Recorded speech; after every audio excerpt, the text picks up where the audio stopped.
Fala, gente boa! Tudo bem ou não? Ó, vou te contar uma história que não é a minha opinião, é uma constatação baseada em fatos que podem ser apurados, que é o seguinte: o Bolsonaro virou uma espécie de leproso do segundo turno das eleições. Ninguém quer o Bolsonaro por perto, nem os candidatos que são considerados aí bolsonaristas de carteirinha estão querendo proximidade com o Bolsonaro. Você vai entender direitinho por que nesse vídeo. Vou te mostrar os exemplos e vou te explicar o que está acontecendo. Nem o Ricardo Nunes, que ficou correndo atrás do Bolsonaro o primeiro turno inteiro das eleições, está querendo saber dele agora no segundo turno. Vou te explicar essa história e também vou te explicar, falando em Ricardo Nunes, que ele, na verdade, verdadeira, não ganhou o primeiro turno em São Paulo e hoje a gente descobriu isso. Hoje surgiu a prova de que o Guilherme Boulos é o verdadeiro vencedor do primeiro turno das eleições em São Paulo. E isso eu também vou te mostrar aqui as provas de que isso aconteceu. Tem mais, você vai entender como é que o Arthur Lira manipulou as eleições municipais desse ano no Brasil inteiro e conseguiu eleger uma maioria de aliados dele. Conseguiu realmente mudar o resultado das eleições municipais a partir do poder que ele exerce com as emendas parlamentares. E por último, não menos importante e muito engraçado, é o seguinte: tem um bando de ricaço, de bilionário, tentando convencer a gente de que o emprego em alta e a renda do trabalhador também em alta é uma coisa ruim para a economia do Brasil. Sim, dá vontade de rir da cara de pau deles, mas é verdade e eles estão colocando um representante importante deles na mídia para tentar te convencer disso, de que ter emprego e ganhar mais é ruim para o Brasil. Vem comigo que eu vou te explicar essas histórias todas. É agora que eu sou o Ricardo Melo, o explicador-geral da República, e estou aqui para traduzir o politiquês, o economês, até o safadez de algumas pessoas, para o bom e velho português, aquele que todo mundo entende. Ó, já te peço então rapidinho, senta o dedo no like, se inscreve no canal, ativa o sininho, entra no nosso grupo de Zap, que aqui os conteúdos chegam primeiro para você. O link está na descrição. E participa do financiamento coletivo, que é o que mantém esse canal funcionando todos os dias para você. Você pode contribuir sendo um membro do canal. Aqui embaixo tem um link, que é o Seja Membro, e aqui em cima tem essa chave Pix, que é a maneira mais usada por quem prefere contribuir. Aqui você ajuda quando quiser e com quanto você puder. Mas vamos logo que eu quero te contar essas histórias, você deve estar curioso. Vamos nessa. Eu disse que o Bolsonaro virou uma espécie de leproso do segundo turno. E eu não estou brincando. Olha isso. Bolsonarista esconde Bolsonaro na campanha e vira alvo de críticas. Sim, de quem que eu estou falando? Esse é um dos exemplos, tá? De quem que eu estou falando? Lá do deputado André Fernandes, do PL, que é o partido do Bolsonaro, que está disputando o segundo turno em Fortaleza contra o candidato do PT.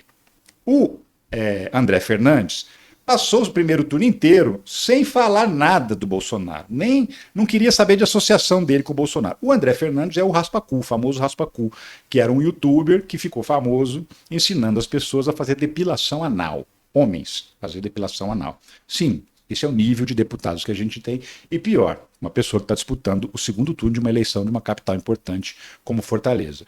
Mas enfim, ele é bolsonarista de carteirinha, divulgou posts golpistas no 8 de janeiro, incentivou os golpistas a quebrar tudo, é investigado, inclusive, por conta disso. E aí, um radical mesmo da política da extrema-direita. Só que, na hora que ele se apresenta como candidato a prefeito, ele quer distância do Bolsonaro. O que acontece? O eleitorado bolsonarista já está com ele, já sabe que ele é bolsonarista, então vota com ele.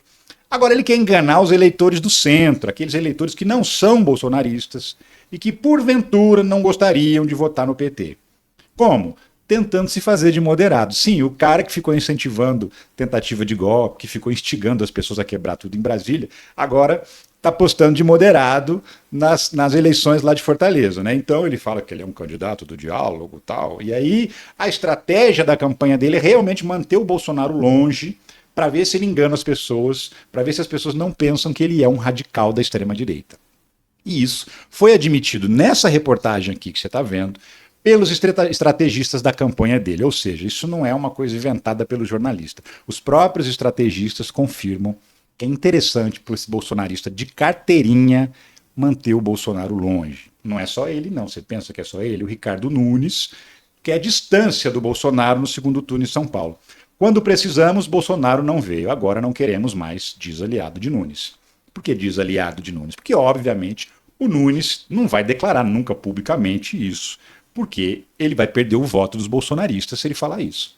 Mas os aliados que são responsáveis pela campanha dele falaram ali a boca miúda para o jornalista, no caso aqui, para a coluna da Malu Gaspar, no jornal o Globo, que é roubada, que é fria, o Bolsonaro fazendo parte da campanha do Ricardo Nunes. E olha que o Bolsonaro disse, assim que acabou a apuração, vou entrar de cabeça na eleição de São Paulo.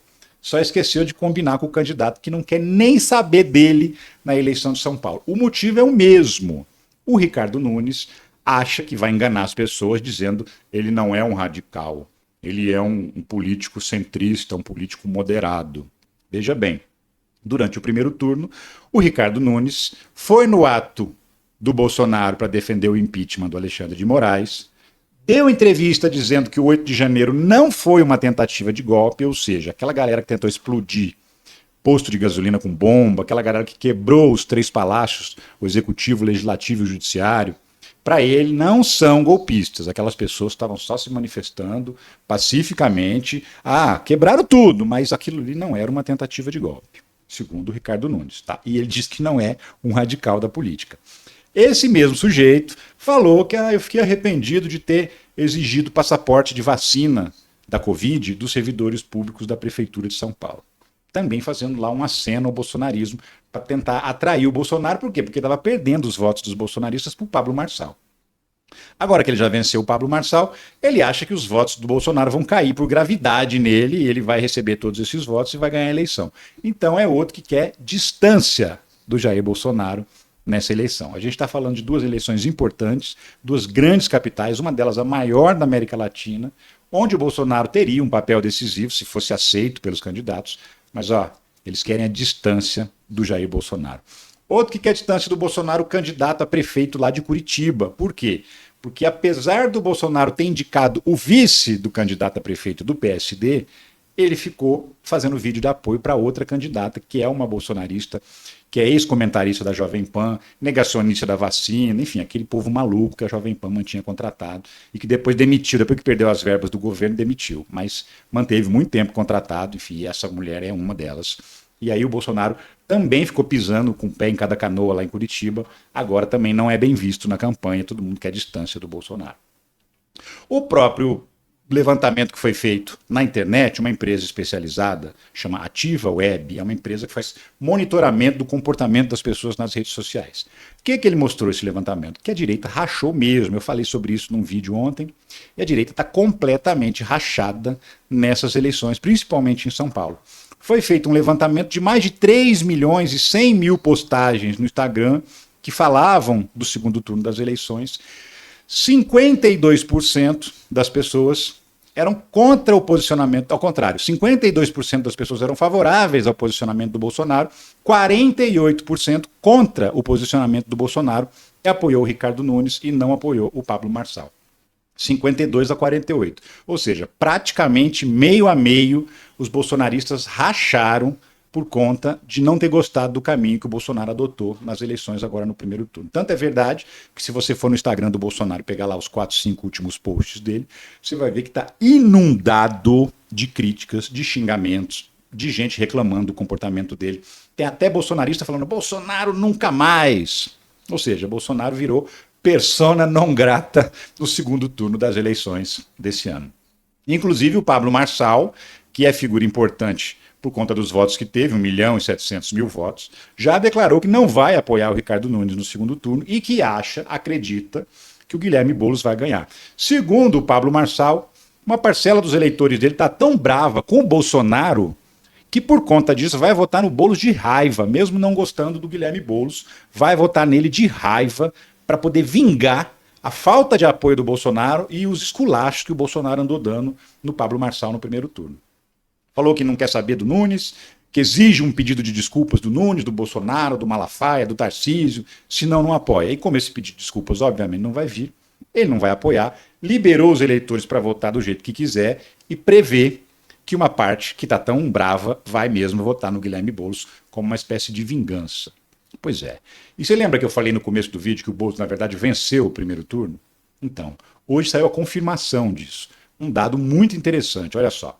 Quase 50 mil anularam escolha para prefeito, digitando 13 do PT, votos com os quais Boulos superaria Nunes. Sim, 50 mil eleitores de São Paulo, ao invés de votar 50, que é o número do Boulos, votaram 13 na urna e confirmaram. Isso anulou o voto.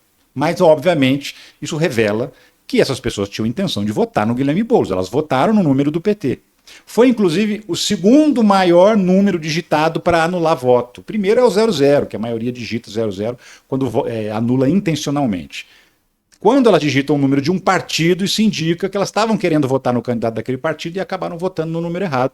Por quê? Porque a chapa dessa vez é o contrário, né? Não é o PT que está na cabeça de chapa, é o PSOL do Guilherme Boulos, por isso que o número dele é 50. Então, a diferença foi de 48 mil votos. Levando-se em consideração que o Ricardo Nunes ganhou por 25, 26 mil votos, se esses votos não tivessem sido anulados, porque votaram 13, o Guilherme Boulos oficialmente teria vencido o primeiro turno. Moralmente, agora que a gente sabe que esses votos existem, a gente pode dizer que o vencedor do primeiro turno é o Guilherme Boulos, porque ele teve pelo menos 48 mil votos a mais, ou 48 mil pessoas a mais que tinham a intenção de votar nele e só não conseguiram porque erraram. E erraram porque, certamente, por conta de uma confusão que o Pablo Marçal provocou. O que o Pablo Marçal fez? Em 2 debates, ele falava para as pessoas votarem no 13. Aliás, não votarem no 13, que era o do Boulos, e votar no 28. Ou seja, ele induziu as pessoas a pensar que o 13 era o número do Guilherme Boulos. Fez isso, inclusive, com a Tabata Amaral, também falando que as pessoas iam votar no 13 da Tabata. Então, ele, obviamente, com a influência que tem, chegou a postar essas coisas também em redes sociais, ou seja, várias pessoas, principalmente pessoas menos instruídas, e isso ficou claro porque no mapa eleitoral, regiões muito pobres, muito carentes de São Paulo, as 3 regiões onde mais teve pessoas votando no 13, ou seja, votando errado, foram justamente regiões em que vivem pessoas de baixa instrução e que são facilmente enganadas por esse tipo de informação. Então, o Pablo Marçal induziu ao erro 48 mil pessoas que anularam o voto sem querer, querendo votar no Guilherme Boulos. Então está claro que com 48 mil votos a mais, o Boulos teria vencido o primeiro turno. Como eu disse, moralmente, ele venceu, mesmo que isso não esteja nos números oficiais. Então fique esperto no segundo turno, tá? O número do Boulos é 50, não é 13. Então vote certo, cuidado para não anular o voto. Aí eu estava falando também sobre a questão do Arthur Lira, como o Arthur Lira manipulou as eleições de 2024 para prefeito no Brasil inteiro. Inteiro. Sim, olha só essa notícia. 98% dos prefeitos mais turbinados com emendas se reelegem. 98%, ou seja, quase todos os prefeitos das cidades que foram mapeadas, que receberam mais emendas do orçamento, que é federal, emendas desses orçamentos que são destinadas por quem? Por deputados federais aliados do Arthur Lira e pelo próprio Arthur Lira, que comanda pessoas, manda tantos milhões para a cidade tal, para o prefeito tal. Esses prefeitos disputaram a reeleição com o cofre cheio de dinheiro, com dinheiro que eles recebiam para usar como eles bem entendessem, inclusive contratando show sertanejo, ou seja, não só fazendo obra para poder melhorar a vida das pessoas, mas também dando circo, né? Dando entretenimento para poder agradar o eleitor. É uma maneira velada de compra de voto, né? O que o Arthur Lira fez? Mandou esse dinheiro para prefeitos aliados. Para quê? Para que esses prefeitos se reelegessem ou que ele elegesse os seus candidatos à sucessão, no caso daqueles prefeitos que já estavam no segundo mandato e não iam disputar a reeleição, esses prefeitos também têm um candidato favorito. Então, eles se beneficiavam elegendo o seu candidato favorito. E com isso, a direita e a extrema-direita surfaram nas eleições. Por quê? Porque tiveram muita verba federal para gastar, uma dobradinha de deputados e prefeitos. E é uma forma escancarada de manipulação das eleições. Olha essa outra notícia aqui. Emendas PIX, o grande cabo eleitoral das eleições de 2024. Quais são as emendas PIX? É um tipo de orçamento secreto, né? São aquelas emendas que o deputado manda o dinheiro é transferido para o cofre da prefeitura, não interessa onde o prefeito vai usar. Não é vinculado a um projeto, por exemplo, a construção de uma ponte, o asfaltamento de um bairro, a construção de uma unidade de saúde. Não. O dinheiro simplesmente cai limpinho na mão do prefeito. E aí o que acontece? Geralmente, quando o governo federal repassa dinheiro para uma prefeitura para um determinado projeto, construção de um hospital, na hora de inaugurar esse hospital tem lá uma placa do governo federal, muitas vezes vai lá o presidente, participa da inauguração, então o prefeito tem que dividir o mérito com quem mandou o dinheiro para ele, né? E aí tem o ganho político tanto do prefeito quanto, por exemplo, do governo federal, do presidente em exercício, que está no poder no momento. Nesse tipo de emenda, o prefeito recebe o dinheiro limpinho para ele fazer o que ele bem entender.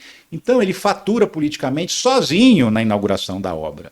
Ele faz lá uma praça, uma escola, inaugura como se fosse mérito dele, como se ele não tivesse recebido dinheiro do governo federal, porque esse dinheiro foi destinado por um deputado aliado via emenda PIX.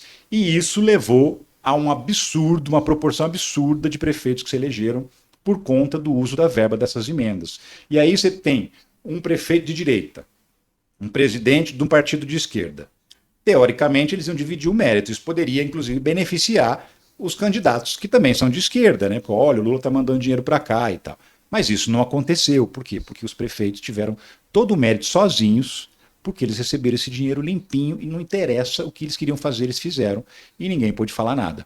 Isso, inclusive, elevou a média de prefeitos reeleitos esse ano, tá? 44% das cidades brasileiras, das 5.600 e tantas cidades brasileiras, reelegeram prefeitos. É o maior número desde que foi criada a reeleição. O maior número. Antes, o maior número tinha sido 40%. Aumentou em 4% o total de prefeitos reeleitos. Por quê? Porque os prefeitos beneficiados em emenda tiveram um desempenho tão alto, 98% foram reeleitos, que isso elevou a média geral da reeleição. E mais, esses prefeitos são beneficiados aí com as emendas PIX e com as emendas do orçamento secreto, eles tiveram uma votação média de 72% dos votos. Olha o quanto esse dinheiro beneficiou esses prefeitos.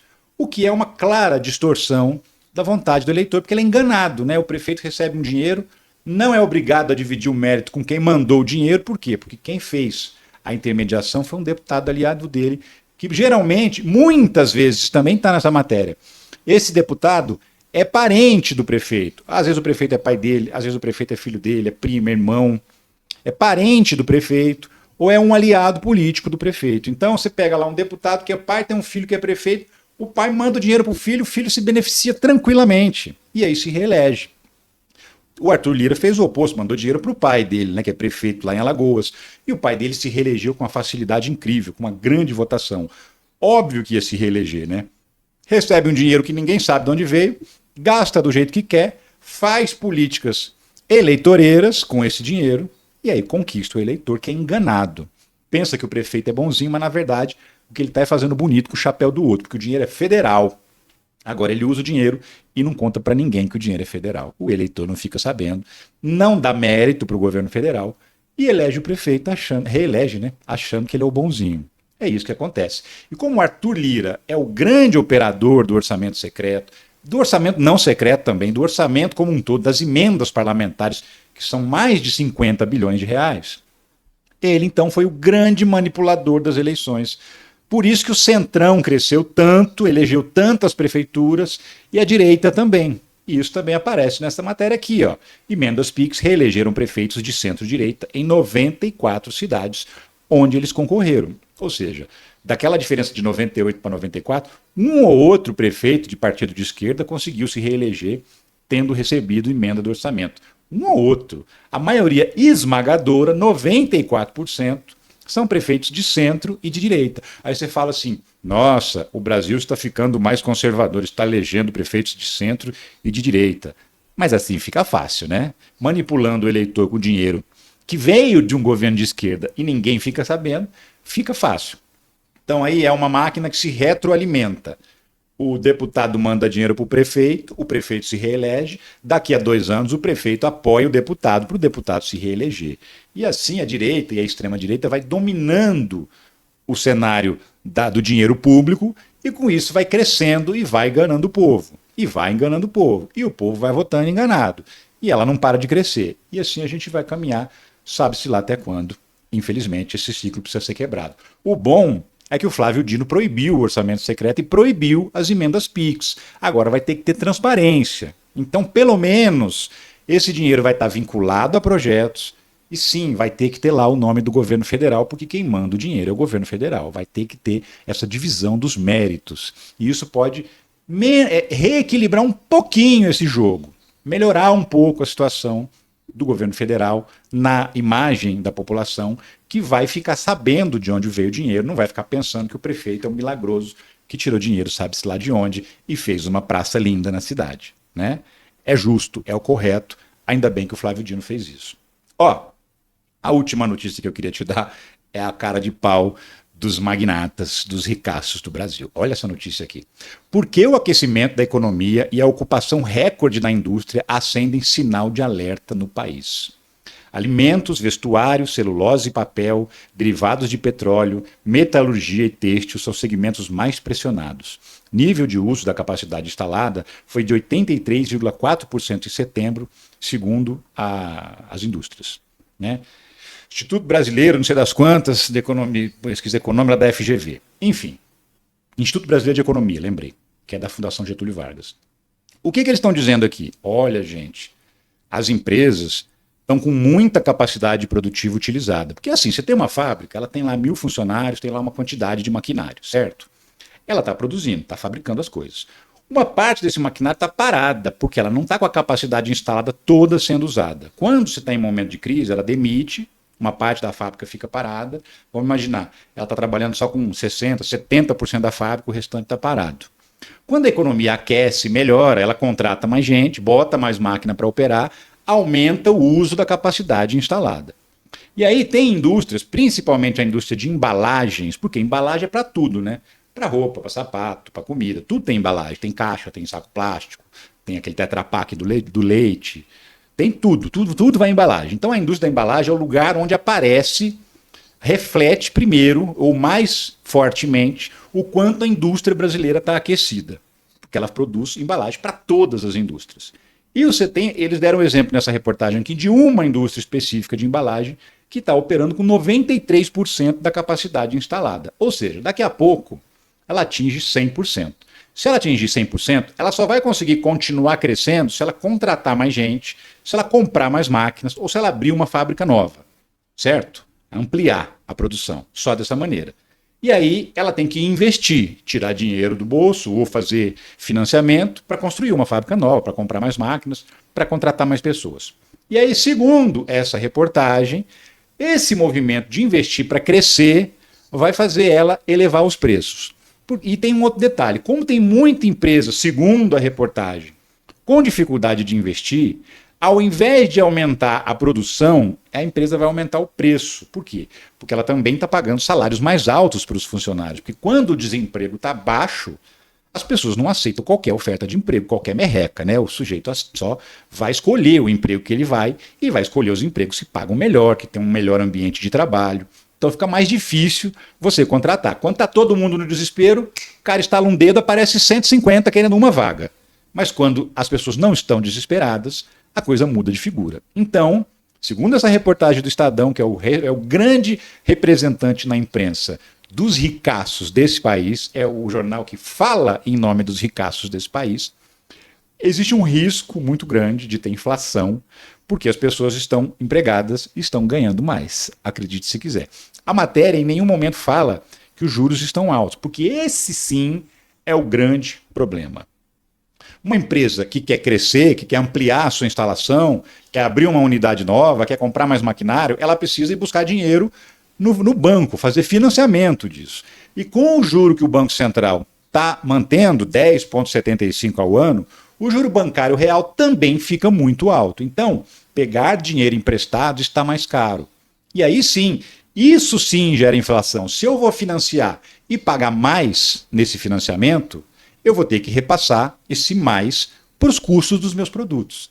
Mas isso a matéria do Estadão nem menciona, que os juros estão altos e que estão dificultando o investimento dos empresários, eles nem falam nada.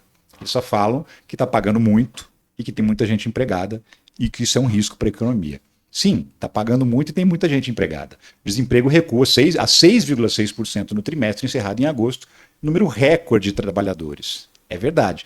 Nunca teve tanta gente trabalhando no Brasil. 102 milhões e meio de pessoas têm trabalho no Brasil. IPEA, que é o Instituto de Pesquisas Econômicas Aplicadas, renda média dos trabalhadores cresce 5,8%, matéria de 9 de setembro desse ano, agora. né? Então, além das pessoas terem mais emprego, elas estão ganhando melhor. Se elas estão ganhando melhor, elas estão comprando mais, estão comendo melhor, vestindo melhor, calçando melhor, trocando de carro. E isso reflete, obviamente, nas vendas da indústria, nas vendas do comércio, na prestação de serviço, ou seja, a economia como um todo cresce. Não é à toa que a economia vai crescer mais de 3% esse ano, muito além das expectativas dos economistas, né? E aí, aquilo que a gente estava falando dos investimentos para crescer. Indústria de alimentos e bebidas deve investir 120 bilhões até 2026, diz jornal. Ou seja, a indústria de alimentos como um todo, para crescer, para aumentar a produção, porque está vendendo mais, vai investir 120 bilhões de reais até 2026. Não só ela. Setor de celulose, que é papel, tal, anuncia investimento de 105 bilhões de reais até 2028. As empresas estão falando, vamos gastar para ampliar as nossas fábricas, porque elas estão vendendo como nunca. Isso deveria ser maravilhoso, mas os ricaços, como eles não gostam de dividir a riqueza deles, nem um pouquinho, nem de repassar uma merrequinha para o trabalhador comer um pouquinho melhor, comer ao invés de pé de frango, comer um contrafilé, eles não querem isso, então eles ficam te convencendo de que isso é uma notícia ruim. O Brasil atinge 130 bilhões de investimentos na indústria automotiva. E isso só acontece porque nós estamos vendendo mais carros. E as indústrias vão investir, inclusive, na produção de carros elétricos. Nunca houve investimento desse tamanho na indústria automotiva brasileira. A indústria de autopeças vai investir 58 bilhões de reais para produzir mais autopeças, porque as pessoas estão com mais dinheiro também para consertar os seus carros, trocar peças, enfim. Mas os nossos ricos são muito piores do que os ricos dos outros. E eles dizem que pagar bem e empregar é ruim para o Brasil. Tem que rir, não tem? Deveria, pelo menos a gente deveria rir, mas é muito triste que a gente tenha uma elite financeira que tem esse pensamento tacanho, ridículo e que não aponta a origem do problema, que é o juro alto. O juro só está alto para poder dificultar que as empresas cresçam, porque fica mais caro, e com isso, aí sim, gera inflação, porque as empresas não conseguem ampliar suas produções, elas acabam aumentando o preço. Ou seja, subir o juro é uma maneira de segurar a economia. Por quê? Para os ricos é bom desemprego alto, é bom salário baixo, é bom trabalhador desesperado, porque trabalhador desesperado aceita qualquer oferta. Você pode humilhar ele que ele aceita a si mesmo. É isso, gente. E aí, tire suas próprias conclusões sobre onde a gente está indo parar. Eu fico por aqui, eu volto a qualquer momento com outras notícias sobre a política brasileira. Um abração e tchau.